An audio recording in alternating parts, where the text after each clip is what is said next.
Hello, good morning, जोहार। मैं राजू और आप देख रहे हैं 24 झारखंड न्यूज। चलिए जानते हैं झारखंड की आज की 25 मुख्य बड़ी खबरों को। झारखंड कैबिनेट की बैठक 24 सितंबर को लिए जाएंगे कई अहम फैसले। हेमंत कैबिनेट की बैठक 24 सितंबर को होगी। बैठक प्रोजेक्ट भवन में अपराह्न 3 बजे से शुरू होगी। यह जानकारी मंत्रिमंडल सचिवालय एवं निगरानी विभाग ने दी है। जानकारी के मुताबिक कैबिनेट की बैठक में कई अहम फैसले लिए जाएंगे। ऊर्जा, पथ, कृषि सहित कई अन्य विभागों के प्रस्ताव को मंजूरी मिलने की संभावना है। झारखंड में रेल रोको आंदोलन 20 सितंबर को, सुरक्षा के कड़े इंतजाम। झारखंड, पश्चिम बंगाल और उड़ीसा में रहने वाले कुर्मी समुदाय द्वारा खुद को आदिवासी का दर्जा दिए जाने की मांग को लेकर एक बार फिर बड़ा आंदोलन शुरू होने जा रहा। इसी क्रम में 20 सितंबर को पूरे क्षेत्र में रेल रोको आंदोलन की घोषणा की गई है, जिसके चलते झारखंड पुलिस ने सुरक्षा के कड़े इंतजाम किए हैं। आगामी रेल रोको आंदोलन के लिहाज से झारखंड पुलिस ने संभावित संवेदनशील स्थानों पर विशेष स्थान दिया है। मुरी, गोमो, निमडी, घाघरा, चांडिल, हंसडीहा, छोटा गम्हरिया, डुमरी, गंजिया बराज और पारसनाथ जैसे प्रमुख रेलवे स्टेशनों और इलाकों पर प्रदर्शनकारियों द्वारा रेल रोकने की आशंका है। इन सभी जगहों पर किसी भी अप्रिय घटना को रोकने के लिए अतिरिक्त पुलिस बल और मजिस्ट्रेट तैनात किए जाएंगे। झारखंड पुलिस ने यह सुनिश्चित करने के लिए कमर कस ली है कि आंदोलन के दौरान कानून व्यवस्था बनी रहे और यात्रियों को किसी भी तरह का परेशानी का सामना न करना पड़े। सुरक्षा व्यवस्था चाक चौबंद रहेगी ताकि आंदोलन शांतिपूर्ण तरीके से संपन्न हो सके। उल्लेखनीय है कि वर्तमान में अन्य पिछड़ा वर्ग ओबीसी की श्रेणी में आने वाला कुर्मी समुदाय लंबे समय से खुद को जनजाति आदिवासी घोषित करने की मांग कर रहा है। उनका कहना है कि यह दर्जा न मिलने से उन्हें शिक्षा, सरकारी नौकरी और आरक्षण में मिलने वाले उनके अधिकारों से वंचित रखा जा रहा है। अपनी मांगों को पूरा करवाने के लिए कुर्मी संगठनों ने पहले ही कई बड़े प्रदर्शन किए हैं, जिसमें रेलवे स्टेशनों पर धरने और रेल ब्लॉक शामिल है। हाल ही में नई दिल्ली के जंतर मंतर पर भी इस समुदाय के लोगों ने अपनी मांगों को लेकर जोरदार प्रदर्शन किया था। झारखंड में बदलेगा मौसम का मिजाज, कई जिलों में बारिश की संभावना। झारखंड में अगले कुछ दिनों के दौरान मौसम में बदलाव के संकेत मिल रहे। भारतीय मौसम विभाग के मुताबिक राज्य के विभिन्न हिस्सों में अगले 48 घंटे के भीतर हल्के से मध्यम दर्जे की बारिश हो सकती है। इस दौरान 30 से 40 किलोमीटर प्रति घंटे की रफ्तार से तेज हवाएं चल सकती है। हालांकि विभाग का कहना है कि राज्य में फिलहाल किसी बड़े मौसम परिवर्तन की संभावना नहीं है। राज्य में गरज चमक के साथ बारिश का सिलसिला 19 और 20 सितंबर तक जारी रह सकता है, जबकि 22 सितंबर के बाद मौसम के शुष्क रहने की संभावना है। इस बीच उत्तर प्रदेश और बिहार के ऊपर बने ऊपरी वायुमंडलीय चक्रवात का असर झारखंड के मौसम पर भी पड़ सकता है। मौसम विभाग ने नागरिकों से सतर्क रहने और आवश्यक सावधानी बरतने की अपील की है। झारखंड को बड़ी स्वास्थ्य सौगात, रांची में 2800 करोड़ की लागत से बनेगी विश्व स्तरीय मेडिको सिटी। राज्य की स्वास्थ्य सेवाओं को नई दिशा और ऊंचाई देने के लिए राजधानी रांची में विश्व स्तरीय मेडिको सिटी बनाने की ऐतिहासिक पहल की गई है। इस महत्वाकांक्षी परियोजना के लिए एशियन डेवलपमेंट बैंक एडीबी ने 2800 करोड़ की वित्तीय सहायता को मंजूरी दी है। यह परियोजना रिनपास के समीप विकसित होगी। स्वास्थ्य मंत्री डॉक्टर इरफान अंसारी ने इसे झारखंड की स्वास्थ्य व्यवस्था में क्रांतिकारी बदलाव लाने वाला कदम बताया है। उन्होंने कहा कि अब राज्यवासियों को गंभीर बीमारियों के इलाज के लिए बाहर जाने की जरूरत नहीं पड़ेगी। हृदय, किडनी, लीवर समेत सभी जटिल रोगों के लिए विशेषज्ञ डॉक्टर और अत्याधुनिक सुविधाओं एक ही जगह उपलब्ध होगी। यह कदम झारखंड को देश का हेल्थ डेस्टिनेशन बनाएगा। अपर मुख्य सचिव ने कहा कि यह परियोजना केवल स्वास्थ्य सेवाओं की गुणवत्ता ही नहीं बढ़ाएगी, बल्कि झारखंड के सामाजिक और आर्थिक विकास की धुरी भी बनेगी। मेडिको सिटी सुनिश्चित करेगी कि हर नागरिक को अपने इस राज्य में विश्व स्तरीय और किफ़ायती स्वास्थ्य सेवा मिले। यह मेडिको सिटी न सिर्फ झारखंड की पहचान बनेगी, बल्कि राज्य की प्रगति और आत्मनिर्भरता का नया अध्याय भी बनेगा। झारखंड के विश्वविद्यालय में गैर शैक्षणिक पदों पर भर्ती, जेपीएससी की वेबसाइट पर करे ऑनलाइन आवेदन। झारखंड लोक सेवा आयोग जेपीएससी ने राज्य के विभिन्न विश्वविद्यालय में लंबे समय से खाली पड़े गैर शैक्षणिक पदों पर नियमित नियुक्ति की प्रक्रिया शुरू कर दी है। इसके लिए आयोग ने विज्ञापन संख्या 9/2025 जारी किया है। आवेदन प्रक्रिया गुरुवार यानी 18 सितंबर से शुरू हो गई है। इच्छुक उम्मीदवार जेपीएससी के आधिकारिक वेबसाइट www.jpsc.gov.in पर जाकर ऑनलाइन आवेदन कर सकते हैं। राज्य के विश्वविद्यालय में गैर शैक्षणिक पदों की कमी लंबे समय से महसूस की जा रही थी। कई विश्वविद्यालय रजिस्टर, वित्त पदाधिकारी और परीक्षा नियंत्रक जैसे अहम पदों पर प्रभारी अधिकारियों के भरोसे चल रहे हैं। इससे न केवल प्रशासनिक कामकाज प्रभावित हो रहा था, बल्कि छात्रों और शिक्षकों को भी परेशानियों का सामना करना पड़ रहा था। अब जेपीएससी की इस पहल से उम्मीद की जा रही कि विश्वविद्यालय का शैक्षणिक और प्रशासनिक ढांचा और मजबूत होगा। जेपीएससी द्वारा जारी विज्ञापन के मुताबिक इस भर्ती प्रक्रिया में कुल 23 पदों पर नियमित नियुक्ति की जाएगी। इनमें सबसे अधिक वित्त पदाधिकारी के 9 पद है। उसके बाद परीक्षा नियंत्रक के 8 पद, रजिस्ट्रार और डिप्टी रजिस्ट्रार के 2 पद हैं। असिस्टेंट रजिस्ट्रार का 1 पद और उप निदेशक का 1 पद शामिल है। जेपीएससी की ओर से स्पष्ट किया गया कि इन पदों का चयन पूरी तरह 100 अंकों के साक्षात्कार के आधार पर होगा। आवेदन प्राप्त होने के बाद उनकी स्क्रूटनी की जाएगी और फिर योग्य उम्मीदवारों की एक मेधा सूची तैयार की जाएगी। इस सूची के आधार पर चयनित अभ्यर्थी को साक्षात्कार के लिए बुलाया जाएगा। आयोग का कहना है कि चयन प्रक्रिया पारदर्शी और निष्पक्ष ढंग से पूरी की जाएगी। 27 सितंबर से शुरू होगी रांची कामाख्या स्पेशल ट्रेन।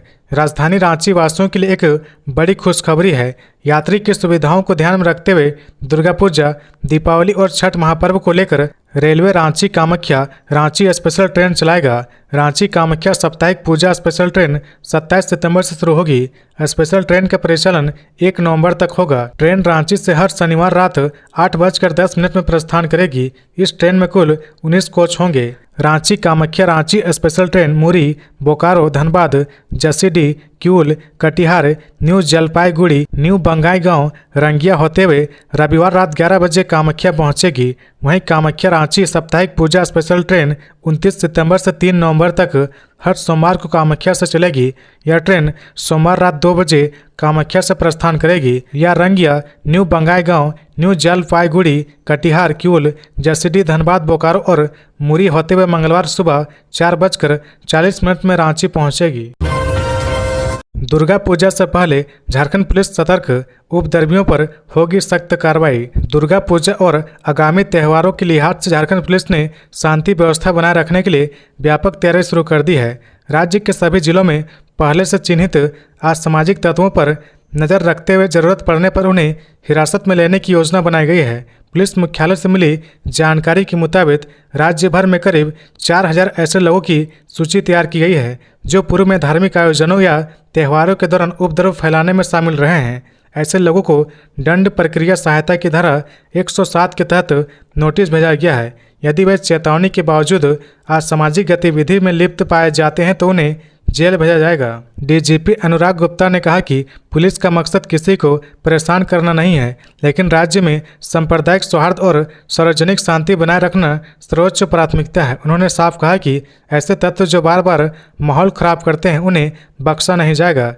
जिलों के एसएसपी, एसपी को निर्देश दिया गया कि वे अपने अपने क्षेत्र में असामाजिक और शरारती तत्वों की सूची तैयार कर आवश्यक कार्रवाई सुनिश्चित करें। पिछले वर्षों में जिन लोगों पर छेड़छाड़, विवाद या गड़बड़ी के मामले दर्ज है उनकी सूची अलग से तैयार कर उन्हें भी चेतावनी दी जाए ताकि वे दोबारा वैसी गतिविधि में शामिल ना हो। त्योहारों के दौरान व्यापक सुरक्षा व्यवस्था। पूजा के दौरान किसी भी तरह की अव्यवस्था रोकने के लिए पुलिस गश्ती, पीसीआर, हाईवे पेट्रोलिंग और मोटरसाइकिल दस्ते को सक्रिय किया गया है। राज्य के ग्रामीण और शहरी क्षेत्रों को अलग अलग जोन में बांटा गया है। हर जोन की जिम्मेदारी संबंधित डीएसपी को दी गई है, जबकि सेक्टर स्तर पर इंस्पेक्टरों की तैनाती की जा रही। कुर्मी समाज के रेल टेका डहर छेका आंदोलन को आजसू पार्टी का पूर्ण समर्थन। कुर्मी समुदाय को अनुसूचित जाति एसटी की मान्यता दिलाने के उद्देश्य से 20 सितंबर से झारखंड, पश्चिम बंगाल और उड़ीसा में शुरू हो रहे रेल टेका डहर छेका आंदोलन को आजसू पार्टी ने पूर्ण समर्थन देने की घोषणा की है। पार्टी के सांसद, विधायक और कार्यकर्ता आंदोलन के समर्थन में सड़कों पर उतरेंगे। आजसू पार्टी के केंद्रीय महासचिव एवं पूर्व विधायक डॉक्टर लंबोदर महतो, विधायक निर्मल महतो, केंद्रीय महासचिव हरेलाल महतो और पूर्व जिला परिषद उपाध्यक्ष पार्वती देवी ने पार्टी मुख्यालय में आयोजित प्रेस वार्ता में यह जानकारी दी। उन्होंने कहा कि एनिहोरो, शिबू सोरेन, रामदयाल मुंडा और यहां तक कि हेमंत सोरेन ने भी पहले कुर्मी समुदाय को एसटी में शामिल करने की वकालत की थी। डॉक्टर महतो ने यह भी बताया कि पूर्व मुख्यमंत्री रघुवर दास के कार्यकाल में 46 सांसद विधायकों ने इस मांग का समर्थन किया था। आजसू पार्टी के आंदोलन की सफलता के लिए झारखंड, बंगाल और उड़ीसा में वरिष्ठ नेताओं को जिला प्रभारी नियुक्त किया गया है। डॉक्टर महतो ने बताया कि झारखंड के सभी 24 जिलों के लिए भी प्रभारी की नियुक्ति की गई है। पश्चिम बंगाल और उड़ीसा में भी आंदोलन को लेकर व्यापक तैयारी की गई है। लातेहार में चाउमीन खाने से 35 बच्चे बीमार, उल्टी दस्त से परेशान होकर पहुंचे अस्पताल। लातेहार जिले के आरागुंडी पंचायत स्थित टेमकी गांव में जितिया पर्व के अवसर पर लगे मेले में खाद्य सुरक्षा को लेकर बड़ी लापरवाही सामने आई है। मेले में एक ठेले पर चाउमीन खाने के बाद करीब 35 बच्चे फूड पॉइजनिंग की चपेट में आ गए। घटना के बाद पूरे गांव में हड़कंप मच गया। बच्चों को उल्टी और दस्त की शिकायत होने लगी, जिसके बाद परिजन ने आनन फनन में उन्हें लातेहार सदर अस्पताल पहुंचाया। स्थिति की गंभीरता को देखते हुए जिला परिषद सदस्य विनोद उरांव को सूचित किया गया। उन्होंने त्वरित कार्रवाई करते हुए एम्बुलेंस की व्यवस्था कर सभी बच्चों को अस्पताल भिजवाया। सदर अस्पताल में child specialist doctor Jayprakash Jaiswal के नेतृत्व में बच्चों का तुरंत इलाज शुरू किया गया। डॉक्टर ने बताया कि कुल 35 बच्चे फूड पॉइजनिंग के शिकार हुए थे, जिनमें लगभग 10% की स्थिति गंभीर थी। हालांकि समय रहते इलाज मिलने से सभी बच्चे की हालत अब स्थिर है। स्थानीय लोगों के मुताबिक मेले में बाहर से आए एक व्यक्ति ने चाउमीन का ठेला लगाया था। आशंका है कि उसी ठेले से खाने के बाद बच्चों की तबीयत बिगड़ी है। स्वास्थ्य विभाग ने मामले की जांच शुरू कर दी है और खाद्य सामग्री के सैंपल लेने की तैयारी की जा रही। उसरी फॉल में सेल्फी लेना पड़ा महंगा, तेज बहाव में फंसे 4 युवक। गिरिडीह जिले के पर्यटन स्थल उसरी फॉल से एक बड़ा मामला सामने आ रहा, जिसमें अचानक पानी के तेज बहाव में 4 युवक फंस गए। बताया जा रहा कि चारों युवक पर्यटन स्थल उसरी फॉल घूमने के लिए आए हुए थे। इसी दौरान सेल्फी लेने के चक्कर में चारों युवक पानी के बीच में चले गए और अचानक पानी का स्तर बढ़ गया। इस घटना के बाद अफरा तफरी का माहौल उत्पन्न हो गया, जिसके बाद आसपास के ग्रामीण ने रस्सी के सहारे चारों युवक को बचाने के लिए रेस्क्यू शुरू किया। वहीं इसी बीच पुलिस को भी सूचना दी गई, जिसके बाद मुस्तफिल थाना पुलिस की टीम भी मौके पर पहुंची और बचाव कार्य में जुट गई। हालांकि काफ़ी मशक्कत के बाद चारों युवक पानी के तेज बहाव के बीच से बाहर निकल गया। 1 रुपये में फसल बीमा, किसानों के लिए बड़ा मौका। अंतिम तिथि 30 सितंबर। ऐसे करें आवेदन।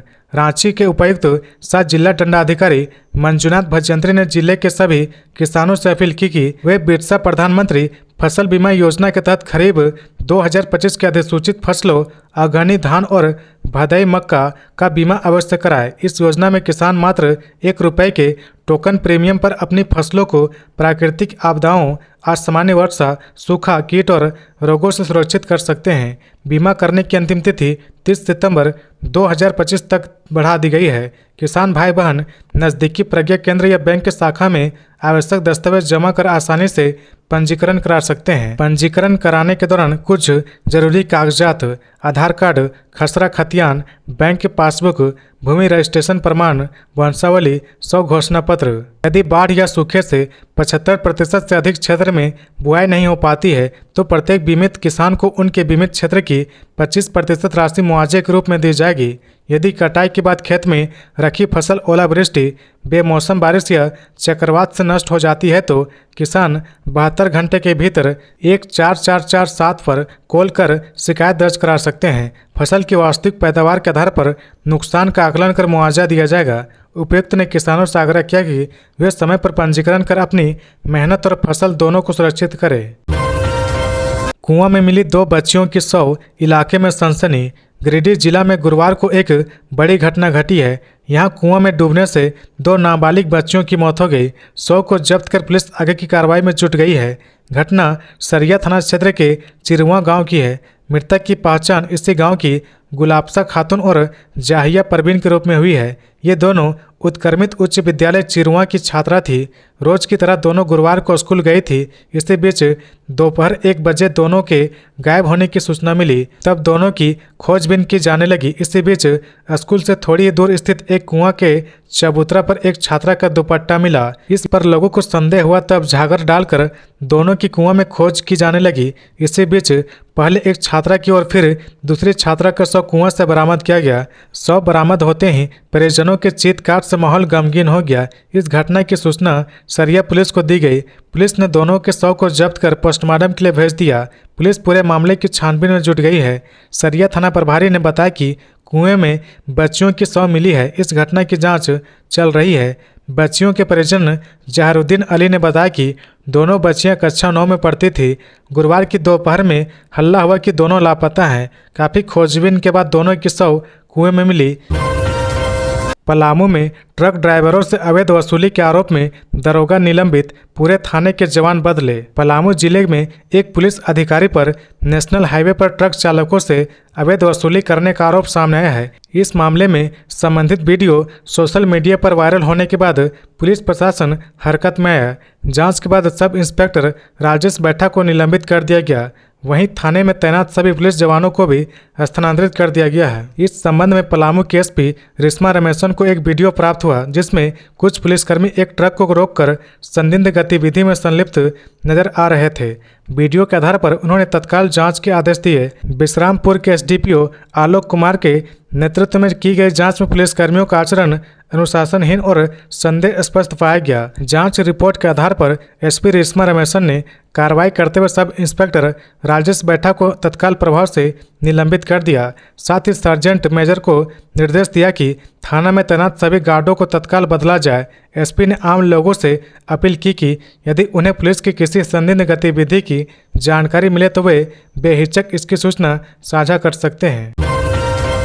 साहेबगंज के नर्सिंग होम में प्रसूता की मौत, परिजन ने लगाए लापरवाही का आरोप। साहेबगंज के सूर्या नर्सिंग होम पर गंभीर लापरवाही का आरोप लगा है। जानकारी के मुताबिक नगर थाना क्षेत्र के 82 स्थान निवासी ललन यादव की पत्नी प्रसव के लिए सूर्या नर्सिंग होम में भर्ती थी। डिलीवरी के बाद अचानक महिला की तबीयत बिगड़ी और मौत हो गई। इस घटना के बाद परिजनों ने अस्पताल प्रबंधन पर लापरवाही का आरोप लगाते हुए जमकर हंगामा किया। सूचना मिलते ही प्रशासनिक अफसर मौके पर पहुंचे। एसडीओ अमर जॉन और एसडीपीओ सदर किशोर तिर्की ने हालात का जायजा लिया। नगर थाना पुलिस दल बल के साथ पहुंचकर स्थिति को नियंत्रण करने में जुटी है। वहीं महिला की मौत से परिजनों और स्थानीय लोगों में काफ़ी आक्रोश है, जिससे इलाके में तनाव का माहौल बना हुआ है। पुलिस मामले की जांच कर रही और नर्सिंग होम पर कार्रवाई की मांग तेज हो गई है। रांची पहुंचे सीडीएस अनिल चौहान, बोले फौज में भाई भतीजावाद नहीं, ऑपरेशन सिंदूर पर कही ये बात। झारखंड की राजधानी रांची में पहली बार आयोजित होने जा रहा ईस्ट टेक इवेंट की पूर्व संध्या पर chief of defence staff CDS Anil Chauhan यहां पहुंचे। राजभवन में आर्मी, नेवी और एयरफोर्स के बीच समन्वय स्थापित करने वाले सेना के सबसे बड़े अधिकारी ने राजभवन में छात्र छात्राओं को संबोधित किया। उन्होंने कहा कि फौज एकमात्र ऐसी जगह है जहां कोई भाई भतीजावाद नहीं चलता। उन्होंने पाकिस्तान के खिलाफ चलाए गए ऑपरेशन सिंदूर के बारे में भी इस दौरान बात कही। गुरुवार को झारखंड पहुंचने के बाद सीडीएस ने राजभवन में आयोजित विशेष कार्यक्रम में भाग लिया। इस अवसर पर उन्होंने कहा कि इस वर्ष राष्ट्रीय आपदाओं की संख्या अधिक होने के कारण सेना के नागरिकों को बचाने के लिए अधिकतम प्रयास किए गए। सीडीएस अनिल चौहान ने कहा कि फौज ही एकमात्र ऐसी जगह है जहां भाई भतीजावाद नहीं होता। हजारीबाग पुलिस ने अपराध को काबू करने के लिए 40 मोबाइल मोटरसाइकिल दस्ता तैयार किया। अपराध को नियंत्रण करने के लिए हजारीबाग पुलिस ने नया रोड मैप तैयार किया है, जिसमें 40 मोबाइल मोटरसाइकिल दस्ता तैयार किया गया है, जो 160 स्थान पर अपनी पहली नज़र रखेगी। इसे लेकर 4 टीम काम कर रही है। हजारीबाग एसपी का दावा है कि अपराधियों की जानकारी मिलने के साथ ही 2 मिनट के अंदर पुलिस वहां पर नजर आएगी ताकि अपराध को काबू किया जा सके। अगर आप हजारीबाग के निवासी हैं तो आपके लिए यह महत्वपूर्ण खबर है। 112 नंबर में सूचना देकर अपराधी को जेल भेज सकते हैं। आपके घर, मोहल्ला या आसपास कहीं भी अपराध हो या अपराधी योजना बना रहे तो इसकी सूचना हजारीबाग एसपी या फिर कंट्रोल रूम को दे सकते हैं। 2 मिनट के अंदर पुलिस का दस्ता वहां पहुंच जाएगा। हजारीबाग पुलिस ने पैंथर की जगह अब रक्षक टीम बनाई है, जो मोटरसाइकिल सवार मोबाइल दस्ता है। ये दस्ता 24 घंटा सक्रिय रहता है। वर्तमान में 4 टीम मिलकर काम कर रही है। हजारीबाग एसपी ने बताया कि 160 ऐसे स्कैनर लगाए गए हैं जहां सुरक्षा दस्ता हमेशा सक्रिय रहेगा ताकि अपराध पर नियंत्रण हो सके। 1 अक्टूबर से लागू होंगे ऑनलाइन गेमिंग से जुड़े नए नियम। केंद्रीय मंत्री अश्विनी वैष्णव ने दी जानकारी। 1 अक्टूबर से ऑनलाइन गेमिंग पर नए नियम लागू होंगे। केंद्र सरकार ने गुरुवार को इसकी घोषणा कर दी है। केंद्रीय सूचना एवं प्रौद्योगिकी मंत्री अश्विनी वैष्णव ने इसकी जानकारी दी। ऑनलाइन गेमिंग संवर्धन एवं विनियमन विधेयक 2025 को लोकसभा में पारित किया गया है। ऑनलाइन गेमिंग संवर्धन एवं विनियमन विधेयक 2025 को लोकसभा में केंद्र ने पारित किया था। इसमें ऑनलाइन सट्टेबाजी को दंडनीय अपराध बनाने का प्रावधान किया गया है। अश्विनी वैष्णव ने कहा कि हमने ऑनलाइन गेमिंग कंपनियों और हितधारकों के साथ कई बार चर्चा की है। कानून पारित होने के बाद एक बार फिर हम उनके साथ जुड़े हैं। उन्होंने कहा कि सरकार ने बैंकों और अन्य हितधारकों से भी परामर्श किया है। अश्विनी वैष्णव ने कहा कि सरकार इस पर आगे भी परामर्श रखेगी। ऑनलाइन गेमिंग बिल को राष्ट्रपति द्रौपदी मुर्मू ने 22 अगस्त 2025 को अपनी मंजूरी दे दी थी। इस कानून को लाने का सरकार का मकसद सट्टेबाजी प्लेटफॉर्मों से जुड़ी धोखाधड़ी को रोकने और ऑनलाइन सट्टेबाजी को बढ़ावा देने वाले मशहूर हस्तियों पर निगरानी को सख्त करने का है। सरकार का तर्क है कि युवाओं को ऐसे जोखिम भरे गेमिंग ऐप्स से बचाना बेहद जरूरी है जो उन्हें आर्थिक संकट में धकेल देते हैं। केंद्र सरकार का यह भी तर्क है कि ऑनलाइन सट्टेबाजी पर अंकुश लगाकर पैसों की धोखाधड़ी और राष्ट्रीय सुरक्षा से समझौता करने जैसी गतिविधियों को भी रोका जा सकता है। दिवंगत मंत्री रामदास सोरेन के बेटे बनेंगे मंत्री। बीजेपी बोली घाटशिला उपचुनाव में नहीं मिलेगा इसका फायदा। घाटशिला उपचुनाव की घोषणा से पहले हेमंत सरकार दिवंगत शिक्षा मंत्री रामदास सोरेन के बेटे सोमेश सोरेन को मंत्री बनाने की तैयारी में है। अगर सब कुछ ठीक रहा तो पितृपक्ष समाप्त होते ही इसकी औपचारिक घोषणा हो सकती है। इस संबंध में पिछले दिनों दिवंगत शिक्षा मंत्री रामदास सोरेन के परिजनों ने मुख्यमंत्री हेमंत सोरेन से मुलाकात कर उनसे आग्रह किया था। इससे पहले मधुपुर और डुमरी उपचुनाव में भी झामुमो इस तरह का प्रयोग कर चुकी है जिसमें उसे सफलता मिली थी। फिर एक बार इस प्रयोग को दोहराने की तैयारी कर रही जेएमएम का मानना है कि इस संबंध में पार्टी की ओर से जल्द ही निर्णय लेने की संभावना है। इस मामले में जेएमएम प्रवक्ता मनोज पांडे का कहना है कि इस पर अभी निर्णय लिया जाना शेष है, लेकिन इतना तय है कि घाटशिला उपचुनाव में एक बार फिर जेएमएम की जीत होगी। वहीं इस विषय पर बीजेपी ने चुनाव से पहले संभावित प्रत्याशी को मंत्री बनाए जाने की चर्चाओं के बीच इसकी कड़ी आलोचना की है। बीजेपी प्रवक्ता अजय शाह ने घाटशिला में होने वाले उपचुनाव में पार्टी की जीत का दावा करते हुए कहा कि झामुमो को घाटशिला की जनता नकारने का काम करेगी क्योंकि इसका फायदा उसे घाटशिला में नहीं मिलेगा। शिक्षा मंत्री रामदास सोरेन के निधन से खाली हुए घाटशिला विधानसभा सीट पर उपचुनाव कराने की तैयारी में चुनाव आयोग जुट गया है। बिहार विधानसभा चुनाव के साथ ही इस सीट पर उपचुनाव होने की संभावना है। आयोग ने इस सीट पर उपचुनाव कराने के लिए इन दिनों मतदाता सूची विशेष पुनरीक्षण कार्य में जुटी है, जिसके तहत मतदाता सूची का अंतिम प्रकाशन 29 सितंबर को किया जाएगा। इसी आधार पर घाटशिला विधानसभा उपचुनाव होगा। जानकारी के मुताबिक सारी तैयारियां पूरी होती हैं अक्टूबर में इस सीट पर उपचुनाव कराने की घोषणा हो सकती है। देश में पहली बार होगी आर्चरी प्रीमियर लीग। झारखंड के चेरो आर्चर समेत 6 टीमें लेंगी हिस्सा। भारत में पहली बार आर्चरी प्रीमियर लीग का आयोजन होने जा रहा। यह तीरंदाजी प्रेमियों के लिए गर्व का क्षण है। इस ऐतिहासिक लीग का उद्देश्य भारतीय तीरंदाजों को अंतर्राष्ट्रीय मंच उपलब्ध कराने के साथ ही खेल को वैश्विक पहचान दिलाना है। इसी के तहत गुरुवार को नई दिल्ली में आयोजित चयन समिति की बैठक में पूर्व केंद्रीय मंत्री अर्जुन मुंडा और टाटा स्टील के वाइस प्रेसिडेंट डीबी सुंदर रमन मौजूद रहे। इस बैठक में लीग की संरचना और टीमों के चयन को अंतिम रूप दिया गया। अर्जुन मुंडा ने कहा कि आर्चरी प्रीमियर लीग न केवल इस खेल के स्तर को ऊंचा उठाएगी बल्कि युवाओं को प्रेरित करेगी कि वे देश का प्रतिनिधित्व करें। आने वाले समय में यह लीग तीरंदाजी को नई ऊंचाइयों पर ले जाएगी और भारत को विश्व मानचित्र पर अग्रणी बनाएगी। साथ ही यह लीग हमारी सांस्कृतिक विविधता, टीम वर्क और प्रतिस्पर्धक प्रतिभा की पहचान बनेगी। खास बात यह है कि इन टीमों में भारत के साथ साथ अंतर्राष्ट्रीय खिलाड़ी भी हिस्सा लेंगे। जिससे प्रतियोगिता और भी रोमांचक बनेगी। साथ ही लीग तीरंदाजी खेल को नई दिशा देगी, युवाओं को प्रेरित करेगी और भारत को विश्व मंच पर एक मजबूत पहचान दिलाएगी। अस्पताल की अव्यवस्था पर फूटा सांसद निशिकांत दुबे का गुस्सा, जमीन पर मिला मरीज का शव। देवघर के मधुपुर अनुमंडलीय अस्पताल की व्यवस्था एक बार फिर चर्चा में आ गई है।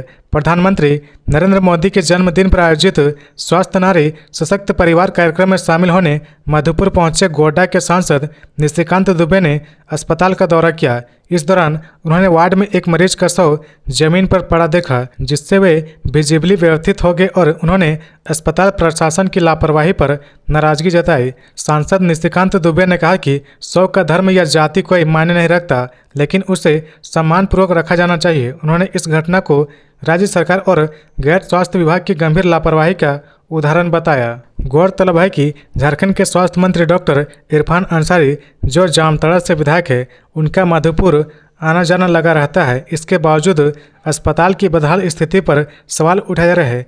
जब इस विषय पर स्वास्थ्य मंत्री डॉक्टर इरफान अंसारी से प्रतिक्रिया ली गई तो उन्होंने भी तीखी प्रतिक्रिया दी। मंत्री ने कहा कि सांसद निशिकांत दुबे कई वर्षों बाद मधुपुर आए हैं, लेकिन उन्होंने अब तक यहाँ की स्वास्थ्य सुविधाओं में सुधार के लिए क्या प्रयास किए हैं, यह भी एक विचारणीय प्रश्न है। मयंक सिंह को एटीएस ने लिया दोबारा रिमांड पर। पहले की पूछताछ में हुए थे कई खुलासे। अजरबैजान से गिरफ्तार और फिर प्रत्यर्पण कर भारत लाए गए कुख्यात अपराधी मयंक सिंह को झारखंड एटीएस ने एक बार फिर से रिमांड पर लिया है। गुरुवार को कड़ी सुरक्षा के बीच मयंक को रांची स्थित एटीएस मुख्यालय लाया गया। गैंगस्टर मयंक सिंह को एक बार फिर एटीएस की टीम ने रिमांड पर लिया है। इससे पहले गिरफ्तारी के बाद एटीएस की टीम ने 6 दिनों तक लगातार मयंक सिंह से पूछताछ की थी। गुरुवार को अदालत से 3 दिनों तक का रिमांड मिलने के बाद एटीएस की टीम मयंक सिंह को रामगढ़ जेल से लेकर कड़ी सुरक्षा के बीच रांची पहुंची। एटीएस एसपी ऋषभ झा ने बताया कि मयंक सिंह से कई बिंदुओं पर पूछताछ करनी है, इसी वजह से उन्हें दोबारा रिमांड पर लिया गया है। एटीएस के द्वारा पहले 6 दिनों के पूछताछ में मयंक ने अजरबैजान, पाकिस्तान से लेकर मलेशिया और भारत में कौन कौन से गैंग के साथ वह काम कर रहा था, पाकिस्तान के हथियारों की डील कैसे होती थी, हवाला का कारोबार कैसे चलता था और रंगदारी की रकम का निवेश कहां किया गया, इन सब को लेकर कई खुलासे किए गए थे।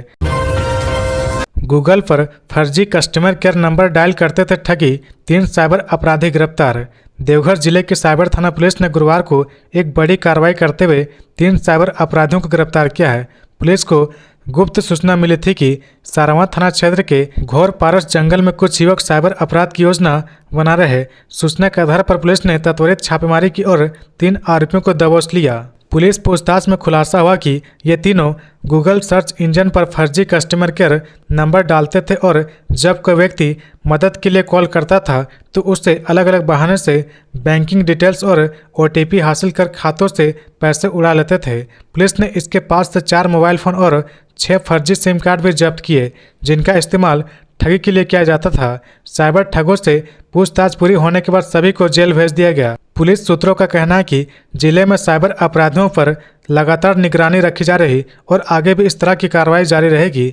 देवघर और आसपास के इलाकों में बढ़ते साइबर अपराध के लिहाज से पुलिस ने यह कार्रवाई महत्वपूर्ण मानी जा रही। पुलिस आम जनता से अपील कर रही है कि किसी भी अज्ञात कस्टमर केयर नंबर या संदिग्ध लिंक पर भरोसा न करें और किसी भी तरह की ठगी का शिकार होने पर तुरंत साइबर थाना से संपर्क करें। रेल रोको आंदोलन को लेकर पुलिस सतर्क, डीजीपी ने की सुरक्षा व्यवस्था की समीक्षा बैठक। 20 सितंबर को कुर्मी समुदाय द्वारा घोषित रेल टेका डहर छेका आंदोलन के लिहाज से झारखंड पुलिस ने सुरक्षा व्यवस्था पुख्ता करने के निर्देश दिए हैं। डीजीपी अनुराग गुप्ता ने गुरुवार को वीडियो कॉन्फ्रेंसिंग के जरिए एक उच्च स्तरीय बैठक की, जिसमें आंदोलन के दौरान कानून व्यवस्था बनाए रखने पर विस्तृत चर्चा हुई। इस बैठक में रेलवे, आरपीएफ और राज्य पुलिस के वरिष्ठ अधिकारी शामिल हुए।